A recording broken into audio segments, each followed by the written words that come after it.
Hi, good evening. My name is Elijah. I'm happy to be your host, and welcome to Catharsis 2020. This is very different from the way we actually conduct Catharsis in the previous two editions in the previous 2 years because of this current situation, but I think it is going to be exciting nonetheless, and we are more than happy and proud to have you with us here today. And I'd like to also at this time announce to you and say happily that year on year, we have actually expanded the Catharsis number of entries and number of entrants. In terms of quality and quantity, we have actually exceeded 5 times that of the first edition in 2018. So that's it. I'm just very happy that this is a very good platform for all Singaporeans or even visitors to Singapore who are staying and working here or just passing through, and you are happy about being in Singapore and you write poetry that somehow reflects your passion, reflects your zest for life, and also your concerns about anything that matters to you. And this is actually open to one and all, and we are more than glad that you are here with us today. So that said, let me just run through the agenda very quickly. Only 3 things here. One is welcome, we have done that. Second is to have the readings proper. So we have already gone through the preliminaries as to how the logistics are.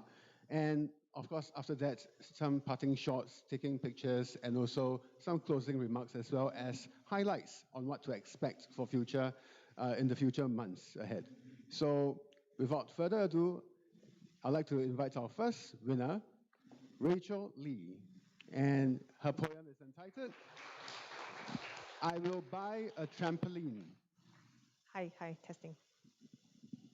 Hi, everyone, and whoever's watching as well from the live stream, right? I'm Rachel, and I think you can read that on your own, right? So I'm not going to reread that. Simple introduction. I always liked literature and I always liked writing, but I stopped writing for 10 years, and I only started again last year, right? So in addition to writing, right, which I've been trying to improve since I decided to start again last year, I'm also the co-founder of a data science startup. My poem today, I Will Buy a Trampoline, it's actually inspired by the 1 year that I spent in Korea, right? And it talks essentially, well, I followed the idea of catharsis, right? So yeah, I'll just begin reading it now. I think let it just kind of speak for itself, I guess. I will buy a trampoline, and on my trampoline, I will place a punnet of full red strawberries kept cool between two windows. My housemate's ginger cat, who eats 3 or 5 leaves on my money tree. The warm, whole scent of sesame oil frying in the dank basement kitchen. The stack of books I've bought but am slow to read. On my trampoline, I will put the rush of heat from the revolving doors of a Kyobo bookstore in winter, all the quiet, capacious spaces of Seoul's many museums, just one of my photographs of the hill behind the house in each of 4 seasons, and the crisp quick of a sudden autumn, soft light still streaming through the leaves. On my trampoline, I will also pour the late nights we had at the motel in Mokdong, you drowsing drunk on cups of oblivion, my eyes wide open, listening to your drowning sleep. I will pour our 2 a.m. convenience store conversations with soju, hand mocha, and bottled corn tea. And when it's my turn to forget, I will pour in strains of cigarettes after sex, playing my dumb monotony on repeat.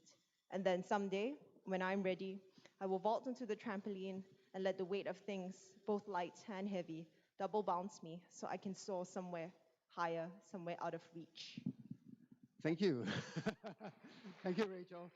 And before you go, maybe I'd just like to ask you 1 or 2 questions. Sure. Actually, how do you feel when you hear her reciting the poetry? It would be great if we have some Korean backdrop music, isn't it? In fact, we are thinking of e-publishing Catharsis 2020 as well, instead of having a hard copy. So perhaps we can also have a web version where when the readers click on it, they can actually come up with scenes of Korean in the background as well as the music behind it. Okay, question. What has a trampoline got to do with Korea? Actually, this trampoline thing was inspired because this place that I was at, that I was living at that point in time, there was a playground behind it, right? And unlike the playgrounds here in Singapore, that playground for some reason had a trampoline. In fact, there are two trampolines, and they were both located on the floor. So it's the kind where, like, you get the feeling that if you are to jump too hard, then you will fall into hell, that kind, But yeah, so there were two trampolines, and one of the things I really enjoyed doing, especially when I was feeling down, was to get onto those trampolines and just kind of bounce myself as high as possible. Oh, okay, amazing. I guess the reason why it's not here in Singapore is for safety issues. Yeah, possibly. So Yeah. Okay, so how long did it take for you to write this poem? This one didn't actually take a very long time. It was something that I did, like, I tried to write poems on the weekends, right? Oh, okay. So then this was something that I did, I think, on a Saturday or on a Sunday, like afternoon. And, I just, at the same time, I think I was also searching for, opportunities to send my things in. And then, like, this happened to come out. In fact, I've actually sort of tinkered with this since I submitted it, and its current form is very different. But yeah. That's perfectly fine. And thank you so much, Rachel. Thanks for being here with us. Thank you. Okay, thank you. And for number 2, our next participants, we have Ilika and Ilika Motani. Okay, Ilika, the stage is all yours. Good evening, everyone. I'm Ilika Motani, and something about myself. I really love chocolate. When I eat chocolate, I don't just eat it. Ilika, you can remove the mask. Oh, sorry. Yes, I'm also really forgetful. That's one thing that I don't like people to know about me, but some secrets. Anyway, so back to my chocolate thing. I don't just eat chocolate, I devour it, or more like inhale it like air. But I think my parents told me that it started, my love for chocolate started sometime when I was 3. But yeah. But enough about chocolate. I should get back to my poem. Yeah. So today I will be reading to you. I will be reading my poem to you. Great, Ilika. And can you just tell us the title of the poem? Sure. My poem is To You. Okay, right, and over to you then. Okay, so tonight I will be reading my poem titled To You. This poem is about feeling that I'm pretty sure most of us have and want to express. It's what you'd say when you want to break free of the expectations that other people have put on you. So without further ado, let me begin. You see me through a filtered glass. You think I'm great. I'm not.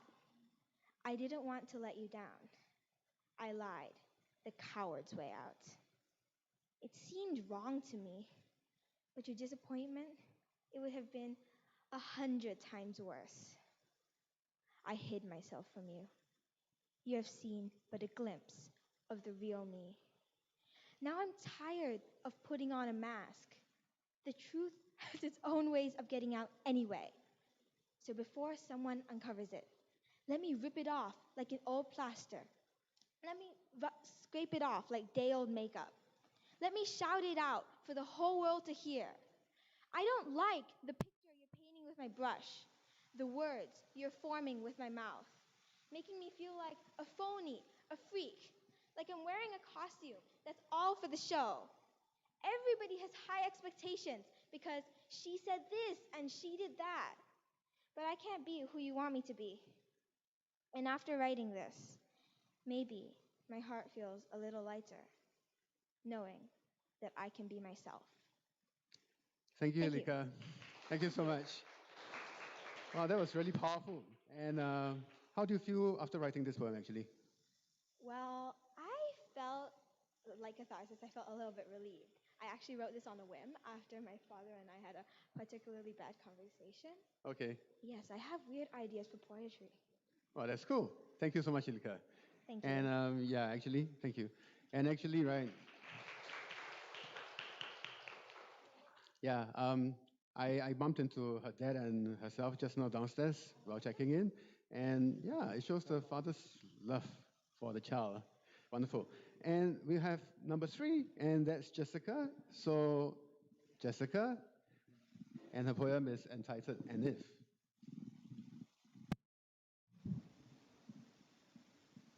Hi everyone, my name is Jessica John. I'm so excited to be here and really very blessed to be here among amazing poets like you guys. And it's a wonderful Saturday outside. It's raining, and I feel like it's the best day to come up here and talk about poetry with you guys. And to everyone that's watching, hello.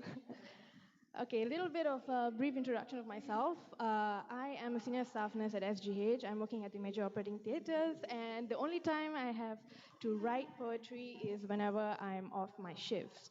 So, today my poetry is entitled And If, and this poetry is inspired by a relationship. It was my first relationship, actually, and well, this guy was pretty interesting, and he's my inspiration to write it. Although we are not together, I found my partner in crime now, so I'm good.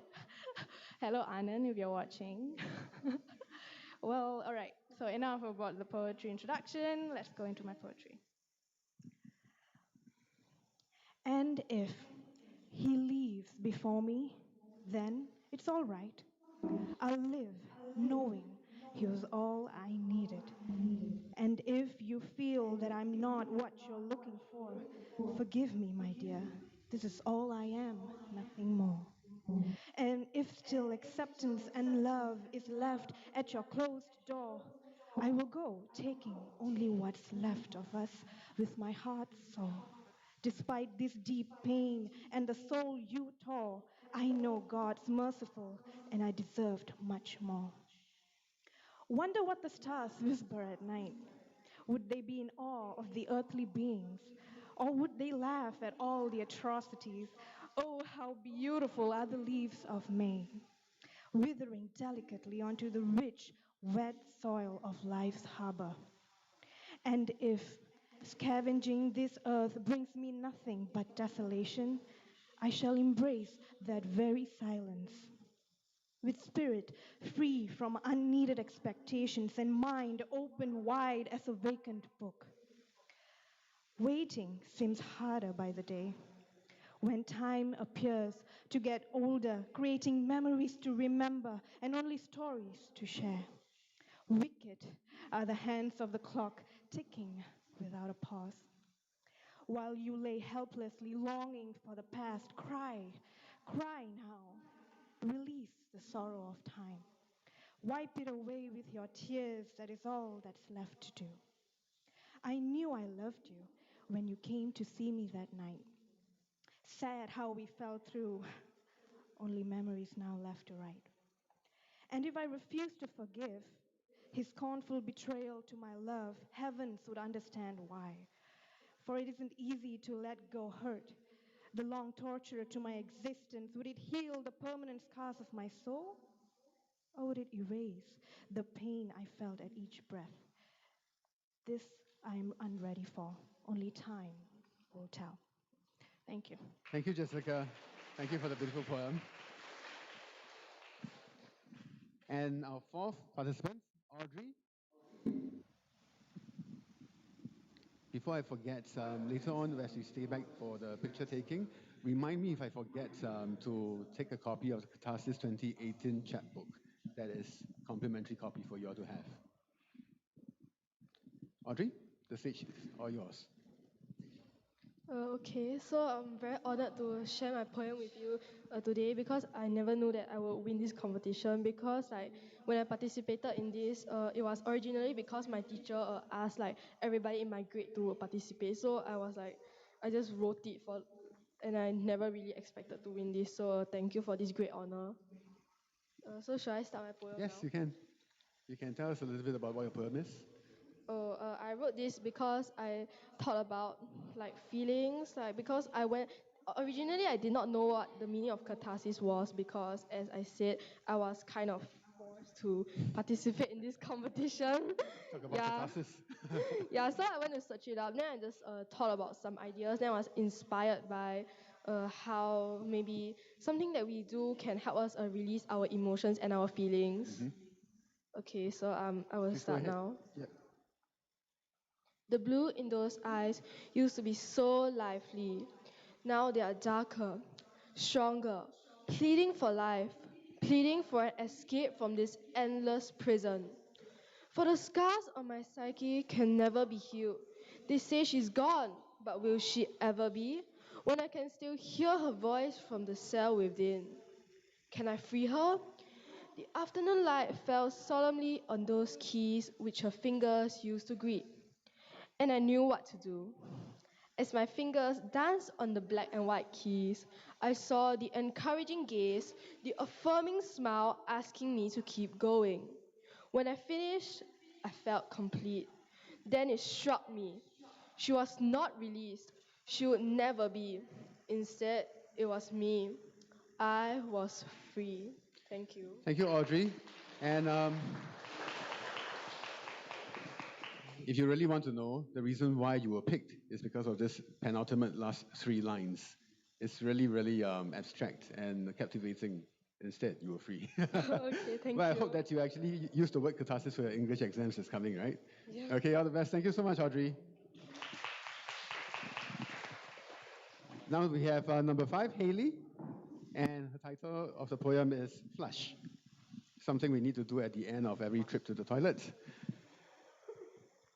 And Hayley has actually written a very innovative poem. I'm so sorry that I cannot show this on screen for you. I hope that she will actually explain a little bit about the numbers attached to this poetry. Okay, Hayley, it's all yours. Oh, sorry. Hello, I'm Hayley. I write because I think it's fun. It helps me express my emotions. So this poem was actually about eating disorders and purgation because, like, I was thinking about how catharsis is kind of like letting go, and it's like letting go of the food that's in your stomach. So I'll start. Flush. I worship at the toilet. Door closed, mouth open, head bowed, mind empty. Humiliation explodes, like unfrozen camembert in the oven, like a profiterole stabbed with a knife. But this isn't white or clean. Hunks, like the flesh of a crab. My throat burns again. Hellfire. Forgive me for my sins. God, I'm so sorry. Eaten up by this Catholic guilt, soul divided into servings. I wish the toilet cover would slam shut on my sorry head. Crack it open like a chicken egg. Give me a taste of what it's truly like to suffer. Do I really think crying, fingers in the back of my throat, is good enough? What am I doing? Why am I doing it? Am I not ashamed? I act like I know. Maybe the toilet does. The bowl echoes my pleas. It is the only thing that ever listens. Don't waste my tissues. Why are you crying? Why do you always do this? You never listen. Can't you just be like the neighbor's girl, your cousin in Texas, in Zurich, in Malaysia, your grandmother's friend's granddaughter, your classmates? Can't you just be grateful for what you have? Of course I'm grateful, but I don't know. Sorry. Never mind. Just let this end, please. Amen. Thank you, Hayley. Okay, when we do publish this, right, you can see the numbers tagged behind some of the words that she used, the names of the dishes with calories behind it. And really, if you want to eat, please eat to your heart's desire. I just recovered from cancer, and I weighed myself this morning. I'm 100.1 kg. I've regained my weight. But I was actually starving for 30 days, and I lost 18 kg. So please, if you can eat, please do. Okay, now number 6. We have Guan Ho with us. And the title of his poem is Last Breath. Oh, yes, Guan Ho. Hello everyone, my name is Guan Ho and I'm currently year 4 in ACSI and I take triple science. But ironically, I'm quite heavily involved with the humanities field of things as well, such as the Mood Parliament program and the Creative Arts program, which I took part in last year.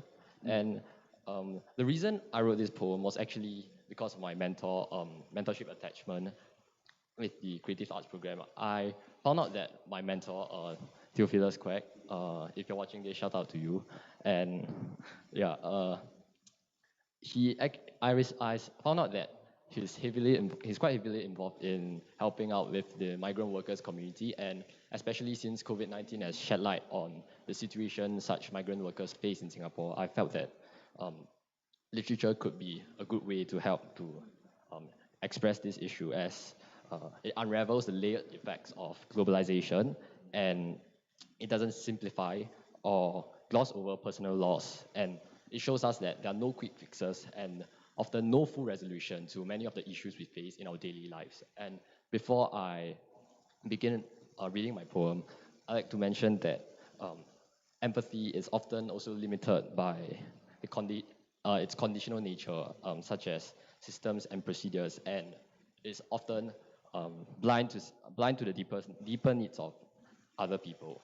So my poem, Last Breath. Last breath.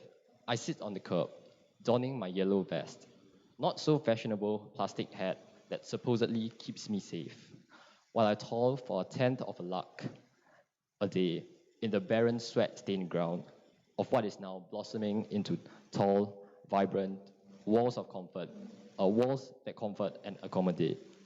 As you walk past during a daily commute of 500 meters from the bus stop back home, out of breath. Now, I lie on a bed right where I laid the foundations of this building, with people in plastic capes, masks, caring for me, as I'm hooked up to many machines that work for my body, as the air in the spacious room dances to the beeping. Finally, I can catch my breath. Thank you so much, Guan Thank Ho. you. Thank you. Yeah. And that's dedication to all the migrant workers among us in Singapore. Really, finally, I can catch my breath. That is really haunting. Thank you. Rara, number 7. And her title is Video Conferencing number 1. Hello. So I'm Rara. I'm actually a corporate researcher. And I did a very unusual thing during this pandemic. I actually took a sabbatical. And I haven't written in such a long time. So during this sabbatical is when I started to write. And this poem, Video Conferencing number 1, is actually the first poem I've written since maybe high school. Okay. Video conferencing number 1. I listened to someone asking, "And how do you feel today?" A question that's also a temperature check. And I pause and think, but I don't feel anything. I haven't stopped to feel yet. But before I can say a word, someone jumps in to say what they are doing, to fill in the days, to move for the sake of moving, pushing each day out, one after the other. And people start to talk about their lives in this new normal, in optimistic and cheerful tones, carefully stepping over other nameless feelings, sad, lonely, bored, numb. Because to do so would take this call deeper than it was meant to be. And isn't it enough to have been able to say, "And how do you feel today?" Thank you, Rara. Do you do a lot of video conferencing at home now? Sorry? Do you do a lot of video conferencing at home now? Yes. Well, before I took my sabbatical, it was like maybe three, 4 times a day. So Oh, that's a lot. That's a lot. That is a lot. Okay, thank you so much. Thank you. Right. Okay, and we have our next participant, Zubaida. I'll selfishly share your burdens. Zubaida, please. Okay, hi. So just a little introduction to myself, I guess. So just as Guan Ho previously, I think, I'm also a science person. I'm currently in my 3rd year in NTU studying biological sciences, but I'm also planning to pursue a minor in creative writing. Yeah, I think my poem is quite self-explanatory, so I'll skip the synopsis and get right into it. So this is, I'll selfishly share your burdens. There's an odd solace sought from knowing you're not the only one in pain. To know one is not alone in suffering. Is that a bad thing to feel? To seek comfort in another's predicament, if only that it reminds you your pain is not yours alone. But I take it still. Because on days when life seems nothing but bleak, when skies are clouded gray, the multitude of its wondrous colors hidden by its murky companion, it might be the last thing one has to hold on to. A tiny ampule of strength to carry on. Maybe it's sadistic in a sense, to revel in the knowledge that being human is as hard for me as it is for you, though I'm sure there are times that we're all conceited enough to believe that our pain is unique, our affliction is incomparable to that of those around us, incomprehensible to them too. And perhaps that's just our human condition, We're all just walking contradictions, wishing each other both the best and the worst. I truly hope you're happy, but I also hope that you hurt. And Zubaida, thank you very much. You need to just tell us exactly what you mean by that very last line. Right, yeah, I'm sorry. I'm not sadistic, I promise. But yeah, so the whole poem basically just sums up how, okay, I'm sure some of you relate, but I'm usually the counselor friend in my friend groups. Yeah, so even though I rarely confide in my friends, I still seek comfort in them confiding in me, because I feel like through that they trust me enough, number one, but also that we can experience this like humanness of hurting together, and there's comfort in that. So, Okay, yeah. thank you so much, Zubaida. Thank you again. Okay, let's have our next participant, Sarah, and it gives me great pleasure to just introduce her a little because she actually was one of our winners last year as well. And so we have here Sarah and the title of her poem, Seesaw. Thank you. I'm really grateful for all the things that last year's Catharsis brought along with poetry book collection forthcoming by House of Nehesi Publishers, with whom I've already published a book, Caribbean Counterpoint, last year. And also a lot of local collaborations, especially with a composer, Dr. Chen Zhangyi, who set to music some of my poems, and also with tenor Ruben Lai from Larietta, who sang the poem itself. But this poem is written in memory of my cousin, Mimi. She died when she was 17, and she died of leukemia. So in the poem, I'm talking about the last time I saw her, popping my head from a clinic hospital door and seeing her bald with IV drips. Also, the white color that comes along in the poem is the color of the white blood cells of the disease, and of the white calla lilies that my aunt and uncle have been bringing to her tomb every week since then. After this sorrowful event, I started writing, and I was only 11. So this is my poem. Please go ahead. Before I start, I would like to dedicate this also to the memory of my grandfather, who passed away 2 weeks ago, and to whom I could not bid my last goodbye.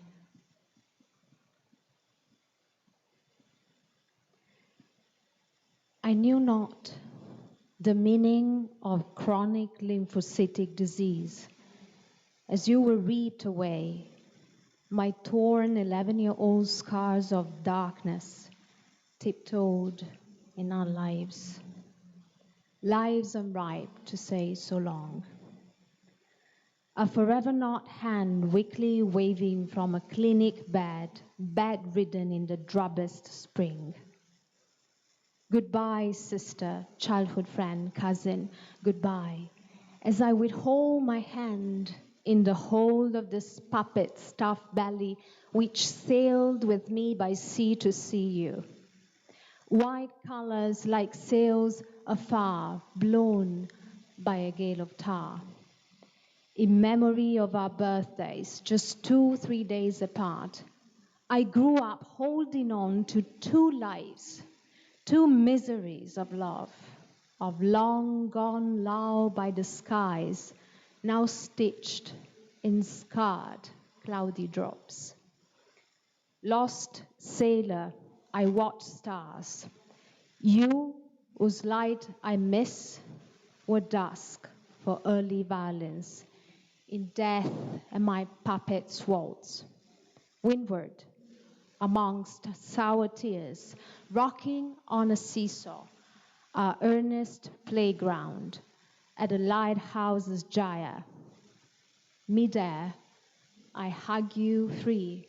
Goodbye, goodbye, Mimi. Thank you, Sarah. Thank you so much. Thank you. Just like how Rachel actually shared her poem was constructed around the image of a trampoline. Yeah, how do you actually arrive at this image of a seesaw? This is the place where we used to play, and those are the memories that I still have of those days back then. But also it is a word play between two verbs, see and saw, the present and past tense. So, yes. Okay, thank you so much. Thank you. Thank you. We have our next participant, Kensei, and he's going to read to us his poem, The Bitter Taste. Kensei, please. Hi, I'm Kensei. I'm a chemistry teacher at Temasek Junior College and also a father of three. I think that describes where all my time goes. And writing, I suppose, is a personal catharsis. I've been writing since I was a teenager, but really gotten serious only after I joined Singapore Rimo in 2014. So this poem is about coffee and how it's linked to my father, my mother, and me. It's titled The Bitter Taste. I never liked coffee, but Dad did. Each morning a cup as ritual till he died. Filial rights the 12-year-old me thought were within my means to ask Mum for the same brew. Catharsis meant that she did not question why long black was a boy's preference. Remembrance helped me swallow bitter darkness. Caffeine kept open, eyes wearied from soaking the pillow. Sleep was saccharine. It took years to accept sweetness in life. Now I take it with occasional passing foam, white as the lie that started the habit, on top of black, the morning clothes I wore that day.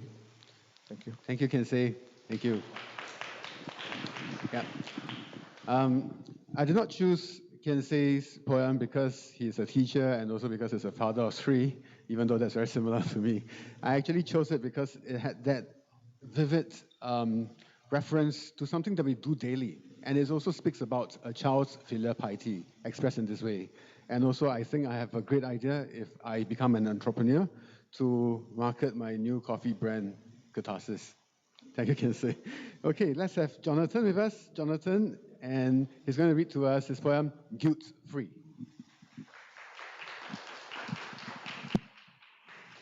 Hi everyone, my name is Jonathan. I just graduated from university in the UK. Returned to Singapore in March under unforeseen circumstances that I think we all experienced collectively, and graduated remotely in my room. Since then, I've been interning in casework and social services at HealthServe, which is a non-profit that provides medical, social, and financial assistance to migrant workers. And the poem I'll be sharing with you today is Guilt Free. It was inspired by the works of the American poet William Carlos Williams, and one of his innovations in poetry was this idea that the object tells a story rather than being part of a bigger story. And I took this and applied it to some of the objects that I found in my fridge. So it's a little bit of a thought experiment. I've been writing since I was young, and I think for me, poetry has always been endlessly fascinating because of its capacity to capture dense patterns, intricate patterns of thinking and feeling in a very compact way. So I hope you enjoy my poem.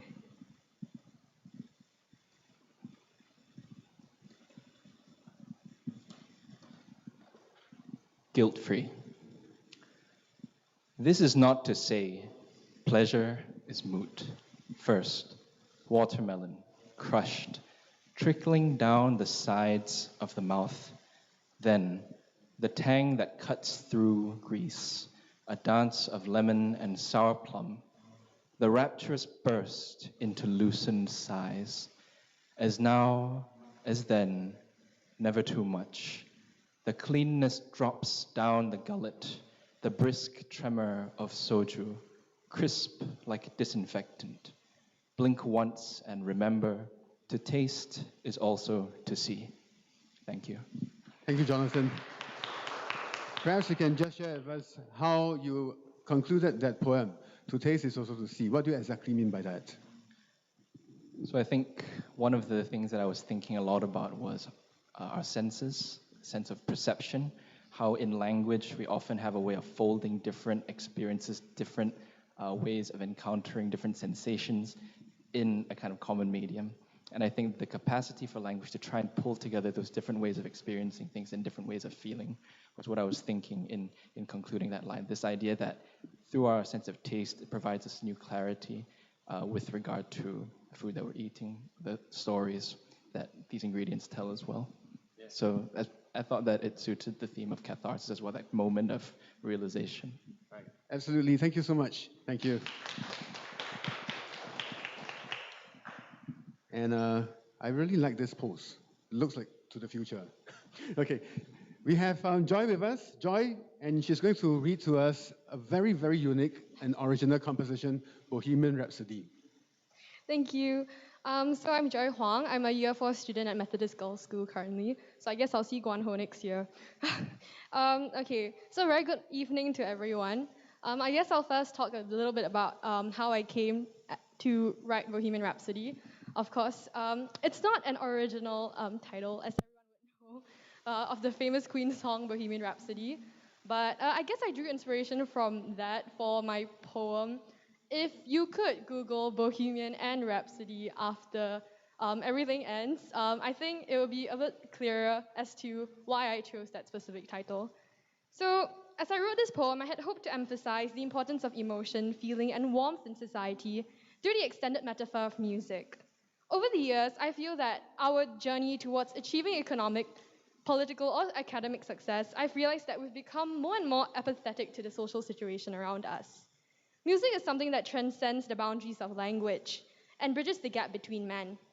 Music carries raw emotion that words are sometimes unable to express. So with this poem, I hope that everyone will be able to open their hearts wider than their minds, if that makes sense.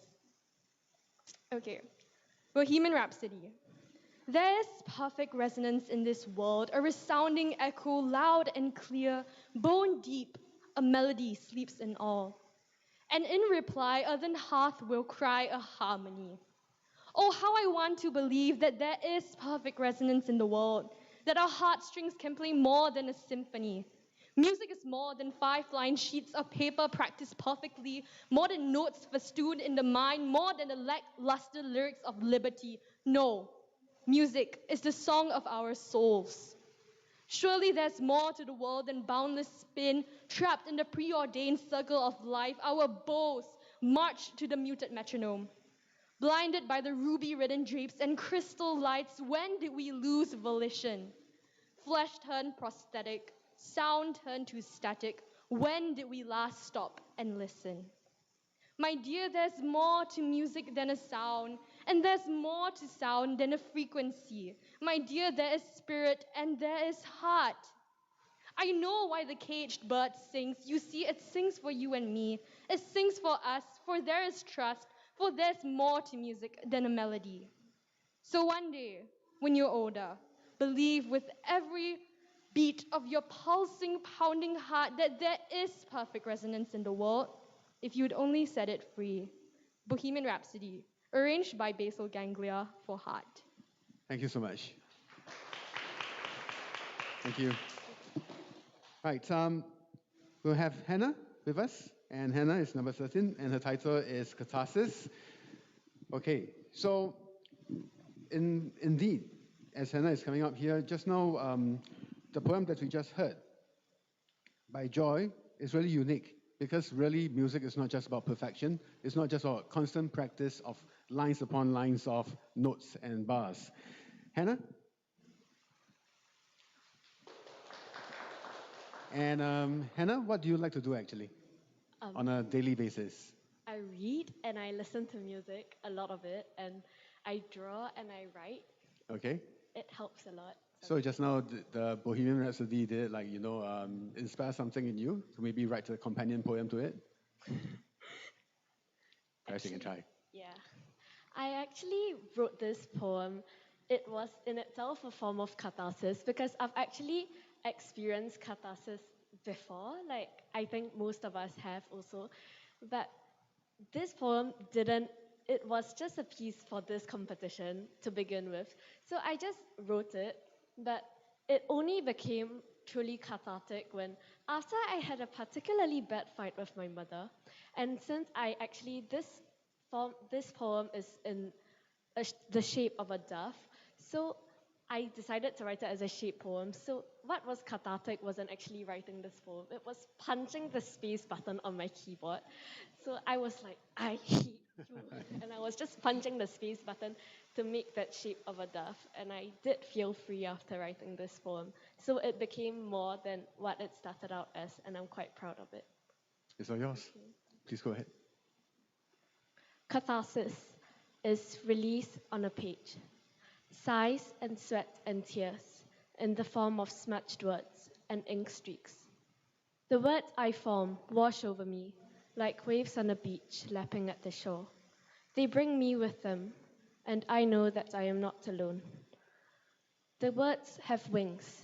They carry me in their smoky embrace. Take me up into the sky where I am free. It's difficult to explain, but I am not just writing. I am healing, soothing, liberating. Thank you, Hannah. Thank you very much. Okay, let's have Yen. And Yen is going to read to us his poetry, Ink.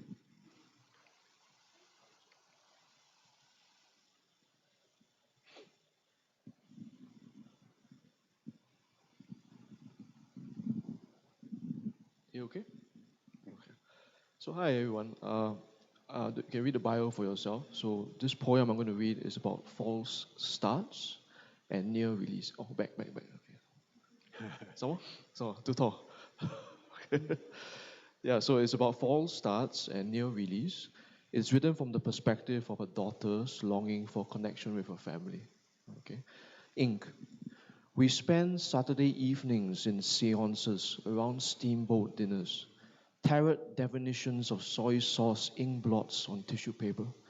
What do you see? My father transforms into a crystal ball, his eyes like ballerinas mid-twirl with regret, afraid to turn the sheet to find butterflies morphed into a wolf's head, caught between the jaws of his family, bamboo bent in brute starlight, till he's taken away by a pair of angels. Interesting, he says, with neither scorn nor confirmation, mere concern for a daughter's shading out of line, devils for both shoulders, her body broken like bacteria splotches under a scope. But we don't speak this truth. Instead, we read each other's palms for prophecy, squint past the shifting ink on our faces, and the night ends as it began, chopsticks stuck into bowls of rice as we pray to our silent gods. Thank you very much. Thank you, Yen. Before you go, Yen, just hold on a little bit. Right, before you go, I'm just actually puzzled because there's so many different images here, but you chose to just focus on that short word, ink. Why? Usually it's just the inspiration was the Rorschach test. And also you put on a mask, you're asked to interpret, the ink that's shifting. Right. Yeah, and unfortunately I'm going to go for a dinner after this as well to face my parents. So Okay. we'll see what happens. Okay. Yeah. All right, thank you so much. And we have Jinendra with us. Jinendra, please, all yours. Hi. Hurtling towards 50 in 2020, though blessed with a loving family and an almost 25-year-long and counting career in banking, I'd hungered for more.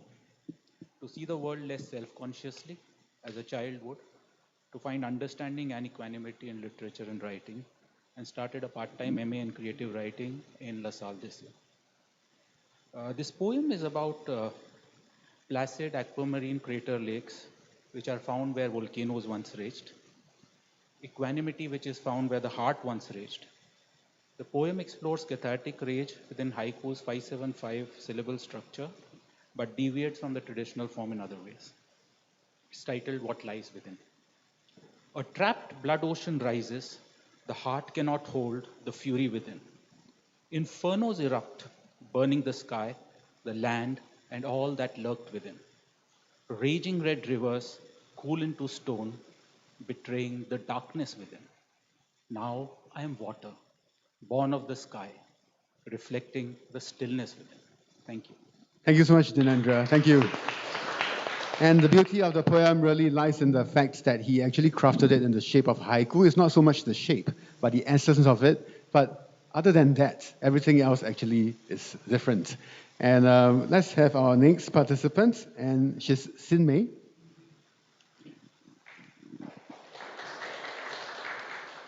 I also like to just add at this point that we actually see a very diverse range of participants coming, from science and also banking and finance industries as well. That's really very, very happy for us. Okay, Xin Mei, it's all yours. Hi, I'm Xin Mei. I'm 15 this year, and I started writing poetry when I was 13 after watching a slam poetry competition on YouTube. And I wasn't very good at first, so I want to thank my friends and teachers for actually bothering to read what I wrote. And I wrote this poem on the train after school, and it's about learning to accept yourself for who you are, inside and outside. It's something I'm still trying to learn, and I'm still trying to find my own 2 feet in this world, but I know poetry will always be a part of me. And for me, poetry is about giving my feelings a place to live in. So reading it out here today, I hope that some of you can relate to it. So without further ado, here I go. To my body. It was heartbreaking to wake up and find that you had become a stranger. You were the vehicle which brought me here, with eyes as headlights that captured the world instead of the other way around. But inevitably, the road strayed foreign. I scrubbed sandpaper against your hood, ridding you of paint.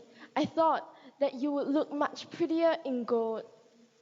Soon, I didn't have the courage to breathe unless you were covered with anything but your natural color. The sound of your accent still trickling out from the back of my throat like a leaking exhaust. My sister said that I could dunk you in glitter, yet still would not be able to love you the same way I used to. That's how you give up, I tell her. No, she says. That's how you win. Thank you, Xin Mei. Thank you. And really, that's how you win. Let's have the next participants, and we have Sarah with us. What's happening with this? Okay. Right, number 18, Sarah.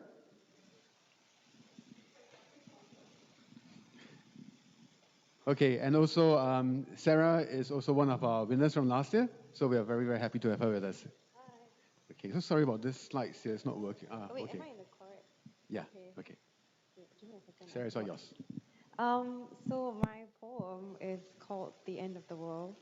I kind of wrote it in the form of like a tornado, because usually when you're, I think for catharsis, usually when you're in the center of a storm, you cannot really see how catastrophic it is until you've left it. And yeah, like I'm sure you guys have experienced this, like when you're driving or you're like in your house and then like you're in the center of the storm and it's super quiet. And then when it's leaving, then it's like super chaotic. Yeah. Wow, so nervous. Okay. End of a world.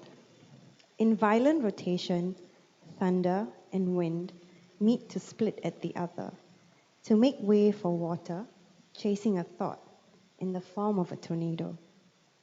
Hysterical howls of tolerance unbecoming, in a white center that holds an embrace between two hands who have met, one that imagines and another who feels.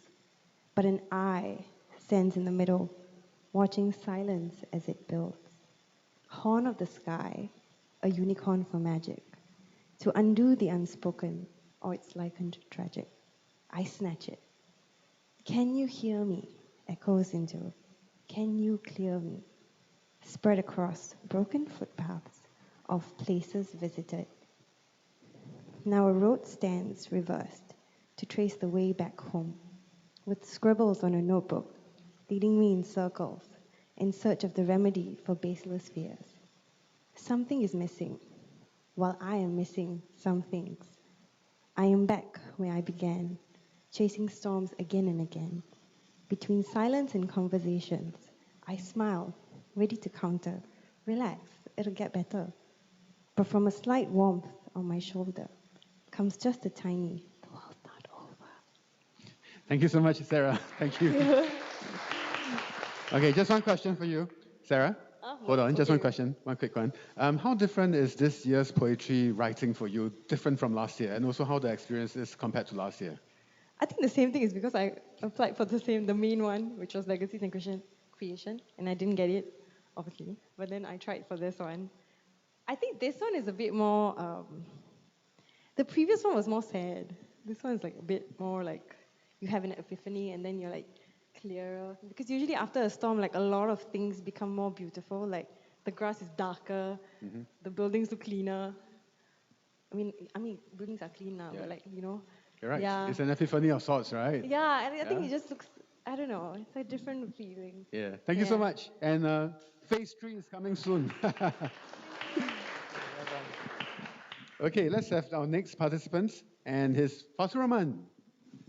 And the title of his poem is Where Did the Trust That I Gifted You End Up? It's a really interesting title. It's really deep. Fathurrahman, it's all yours. Hello, everyone. Yes, the title is unique. It's also very long, so I'm sorry for that. A little bit about me. I'm from a madrasah school, so I joined an inter-madrasah spoken word competition, thinking that it was just a normal speech competition. And when I found out that I had to write poetry, I was like, oops, I'm in the wrong competition. But I just did it anyway, and I've enjoyed it ever since. And so a little bit about the poem that I wrote today. Well, I wrote basically it's about being vulnerable with a person who doesn't appreciate or takes advantages of it. And I write a lot about teenage angst, you know, as teenagers do. So I'm really grateful that you guys found something special in it. Yeah. So it's called Where Did the Trust That I Gifted You End Up? Where did the trust that I gifted you end up? The shattered glass cup I patched with bandages, bad images, I poured down the river creek. I did not seek any more salt in my veins or bad blood to fill it. It was a hard rock to climb myself over. I made the mistake of not giving diamonds, so I decided to lean on their shoulder. Opened up my secrets like they were fields. Told them about the flowers that wilted when I cried too much. With such intensity, I wove a thread that would stitch a new shirt. Yet, hurt came tearing through because I tried to fit my heart into an outfit that did not want to cover up wounds, bleeding, and bare. How rare it is to find seeds in a pile of dirt. Certain that I will find solace in you when I was only just growing, I thought maybe you're the one who could keep me going. Where did the trust that I gifted you end up? Did it erupt like a stratovolcano, sticky magma you didn't want, melting the cold cage you call rib cage to guard your fragile heart from a tornado? Am I a clown that feigns ignorance? Laughs at his own incompetence to distinguish between a martyr and a loser? Did I spend the time I had here asleep? A dream state in which dates and days pass in blurry images, love and hurt are rummages found in my pockets. Somehow the sensation of rain has been ingrained in my eye sockets. You've put a chain around my neck without me realizing it and called it a locket. So again, I ask you, where did the trust that I gifted you end up? Thank you. Thank you so much, Fathurrahman. Thank you. Okay, let's have Dominic. And the title of his poem is I Carry You Out to Sea.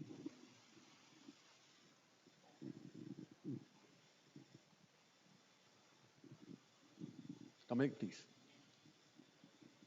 Okay, hello, hi. My name is Dominic. Sometimes I am a researcher in one corner of the island. Sometimes I am teaching in somewhere in the west part of the island. And sometimes I'm a dramaturg in different places. And sometimes I'm a b-boy at Seletar Mall. This poem is actually a revised version from an original piece that I wrote in 2017. It's actually about me trying to process the sea burial of my late father about 5 years ago. Time flies. So my family didn't have a good relationship, but one of the things that is quite that struck me quite a lot was that I'm the firstborn son, and when you are sort of the one that's carrying your late parents' sort of ashes in a way. It's a very strange experience. So I guess it was trying to sort of finding the combination of the right words in the right order. So sort of revisiting this helped me to, I guess, get some relief. So here we go. Haven't seen this bit in a while. So let's see. I carry you out to sea. In case we lose you for good, the driver says, repeat after me. You say, Pa, we are going under the bridge. Say, Pa, we are going under the water, over the water. Say, Pa, follow me. I say, there, can you even hear me? So this is how we carry on from where we left off.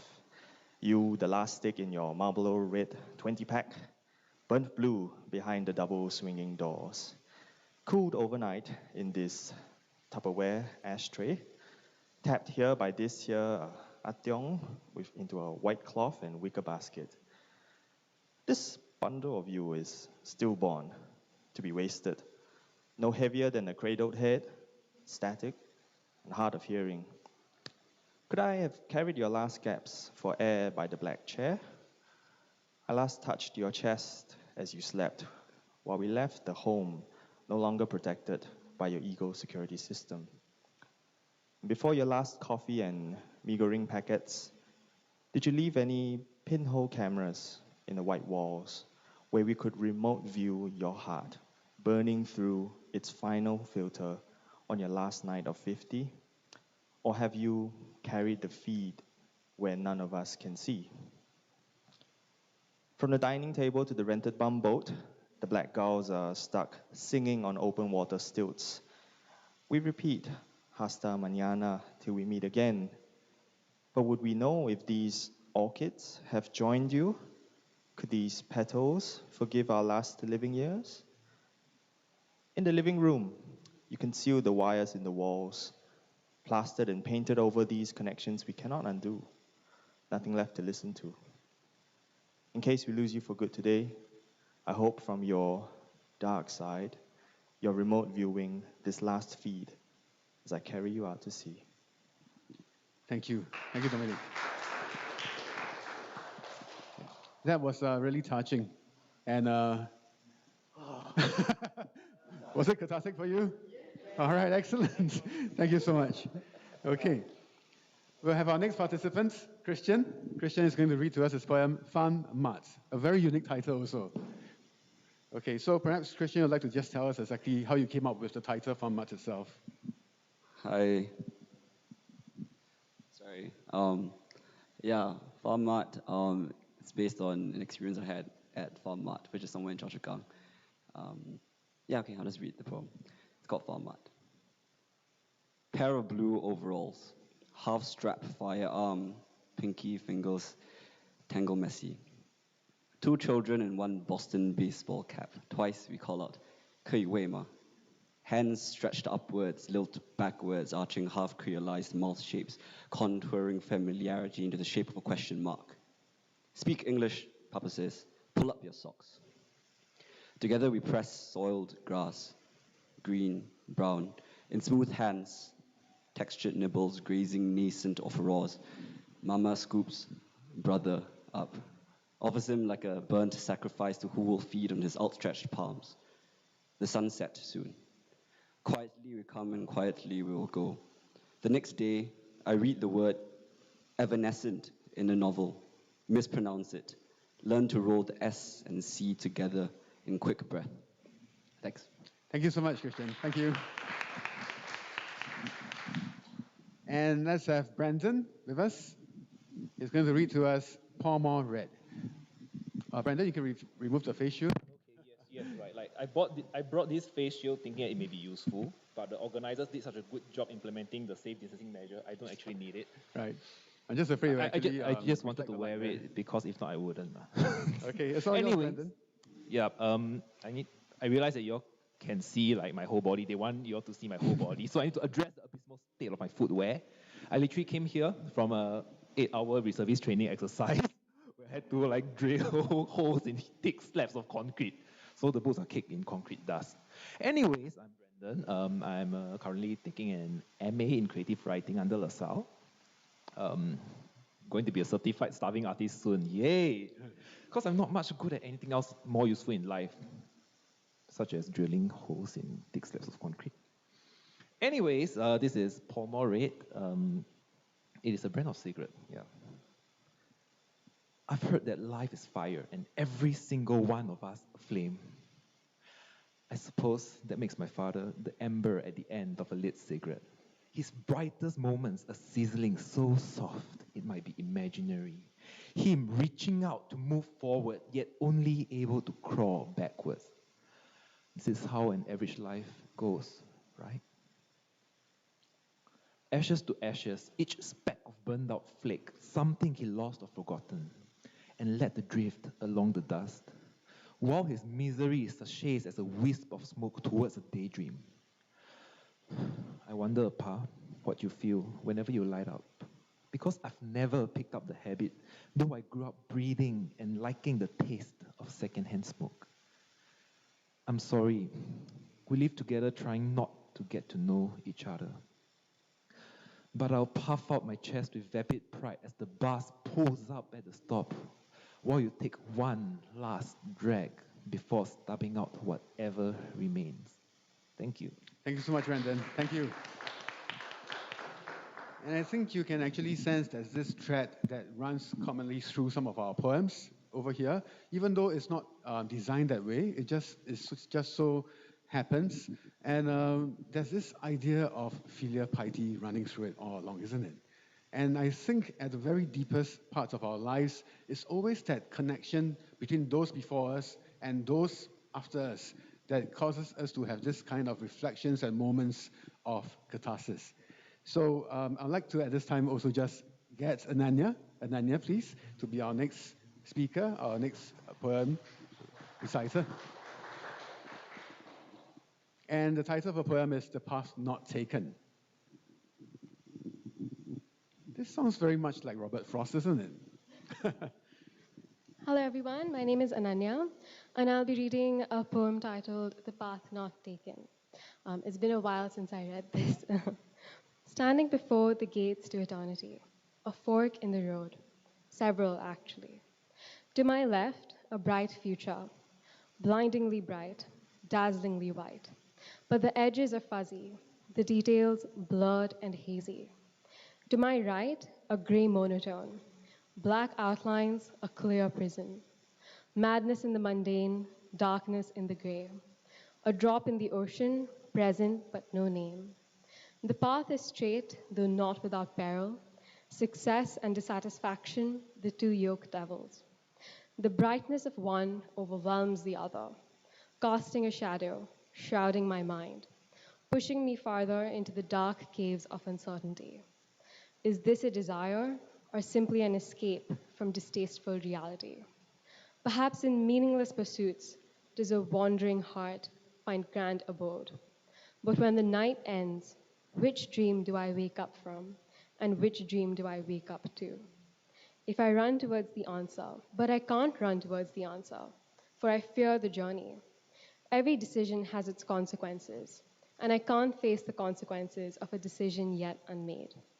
And yet I wonder, if I run towards the answer, breathless but numb, numb yet fearful, will I forever be too late? Thank you. Thank you so much, Ananya. So that actually holds the premise for a lot of uncertainties in our lives, and something that we need to, as we journey, to be always reflective about. And now we have our last participant, last but certainly not the least, we have Salim with us. Salim, and he's going to read to us the poem is entitled, Who is Bringing Back What? Salim, please. Thank you, everyone. I'm actually a filmmaker, theatre practitioner, and a writer. So this particular piece which I'm going to share with you is from Creative Writing Program's piece, The Pioneer Batch. So yes. Please go ahead. Who's bringing back what? On a sea blue wallpaper, in a master bedroom wall, hangs an elaborate picture of you and me in wedding hall. Beaming in joy, smiles so wide and bright, in hope of entwined new dreams. Life never felt this right. Who's bringing back what? Flames are out. Candles, wax are all that's left, as our memories of passion sadly lost to social media theft. Who's bringing back what? The Rowlings, Kafkas, Dals sit silent on varnished rack. Time would pass as we read, talk, read, with my head on your mighty back. Who's bringing back what? Listen, isn't the sound soulful? Coming from your gift to me, the bamboo chimes.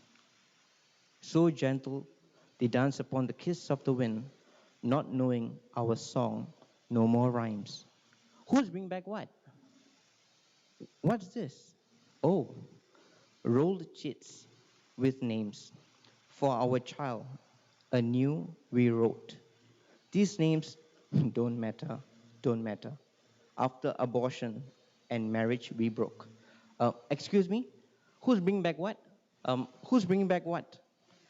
Asked the house agent, grinning as a hyena, to whom we gave the keys to the dream, our home, the future, which we built and crushed to knees.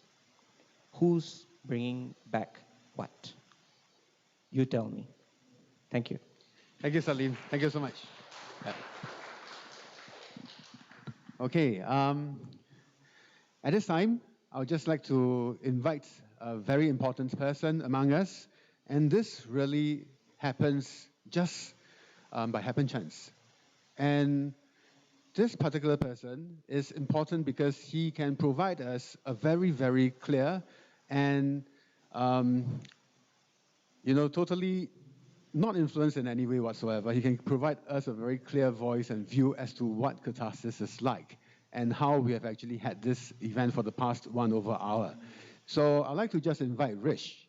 Rish, can you just come forward here? Take a microphone over there. Over there. Yep, take one of the microphones. And while Rish is coming here, let me just share with you a little bit about his story. As we reached at 5 p.m. outside the main entrance of the Arts House, Rish came up to me as I was introducing myself to the rest of the participants, and he asked, what's going on inside? And also, are there pictures, paintings, etc. inside?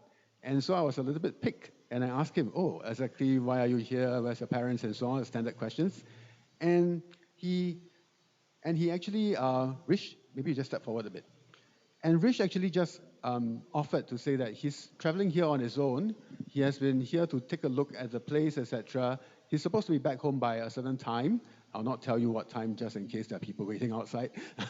And his parents basically allowed him to come out here so that he can actually have a tour of the arts district, as well as probably go inside to see some of the galleries or even some of the performances available. So I cannot break his heart. And I said, Rish, if it's okay with you, please come in and join me. You'll be my VIP. So without further ado, Rish, can you just tell us what you think of this event, Catharsis? I think this event is a really nice event because everyone can recite their poetry, and then they can let him know all. They can let him know the potential of poetry. Mm-hmm. And do you write poetry yourself? I write poetry. I've done poetry in some of my grades. I'm in grade 6. I've been doing from grade 1, grade 2, grade 3, and grade 4. Okay. So, Rish, would you want to participate in Catharsis 2021 next year? Yes. The answer is yes. I'll just think about it. Okay. Thank you so much, Rish. Thank you. You can go back there. Just over there. Yeah. Okay. So let me just give you a snapshot of what's going to happen. And coming up very shortly, we have the Catharsis workshop. I will be actually doing this on Zoom, and we are hoping to have about 20 participants per slot. It's on 1st November, 5 p.m., and I think the next one is 8 p.m. The reason for that gap in the middle, 5 to 8, is because give me half an hour to have dinner. So If you have friends who are interested in joining, or if let's say you want to participate as well and also just to have some fun together with us, please do sign up. The details will be out shortly on the PFS website. And also the next one is Catharsis 2021 for next year. The open call is already up. So it's time to start to go and find the poems that you have written long ago, stored somewhere. It is still valid. It is still viable. It is still important. Or better yet, craft new poems. You have all the way until May next year to submit it. It's about 7 to 8 months. Just nice for that birthing experience, you know, really going through birth process itself. So, something I did on PowerPoint, I'm very proud of it. Ta-da! It's now open, Catharsis Open Call 2021. And of course, stay safe and keep writing. Okay, before we finish, before we go, I'm going to just distribute to you a copy of Catharsis 2018 per person. And Sarah, both Sarahs, oh, by the way, I didn't pick you because you are both named Sarah, okay? Both Sarahs, you can have an extra copy. You had it one last year already, right? Okay.